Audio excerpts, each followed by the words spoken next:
Sayın Büyükşehir Belediye Başkanımızın bize vermiş olduğu emirler doğrultusunda kadın çiftçilerimize destek vermek amacıyla 50.000 tane tavuğu 9 tane ilçemize eşit bazda dağıtmak üzere bugün burada protokol imzalayacağız. Tavukların özelliklerinden biraz bahsetmek istersek Atax S denen bir tavuk türü. Gelen tavuklar 1 kilo 700 ile 1 kilo 850 gram arasında gelecek. Geldikleri zaman yaklaşık bunlar 18 haftalık olacaklar.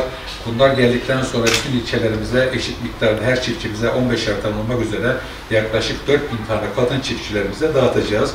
Öncelikle Sayın Bakanıma ve tüm ekibine çok teşekkür ediyorum. Çünkü Antep bir tarım şehri olmasının yanında tarım destekleri de çok ön planda.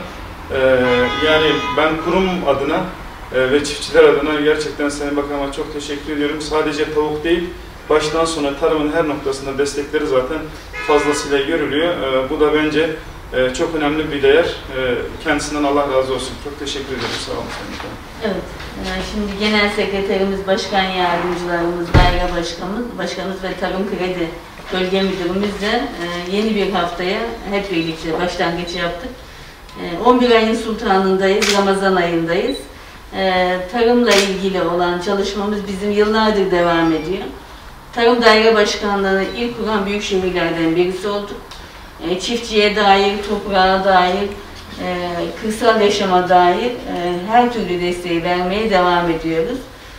Küçük baştan süt yemine, biberinden zeytin fidesine, bizim halkımızın, çiftçimizin bizden talep ettiği bütün kırsal ve tarım desteklerini verdik, vermeye devam ediyoruz. Ama bugün ilk kez kanatlıda desteğe başladık. Özellikle Atax S dediğimiz cins bu bölgeye dair özel tavuklar, gezer tavuklarımız ve yumurtlama kapasitesi en yüksek olan tavuklarımız. Biz bu tavuklarımızın önce hangi cins tavuk vereceğiz, ne şekilde vereceğiz diye çalıştık.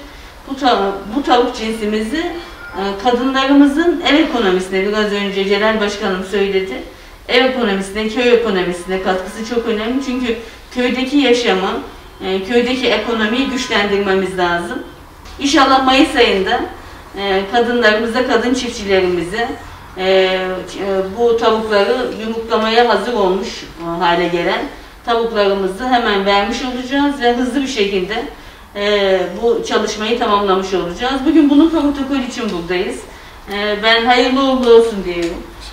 Emeği geçen bütün çalışma arkadaşlarıma çok teşekkür ediyorum. Çiftçi huzurlu, mutluysa biz de huzurlu ve mutluyuz diyor, imzalarımızı atıyoruz.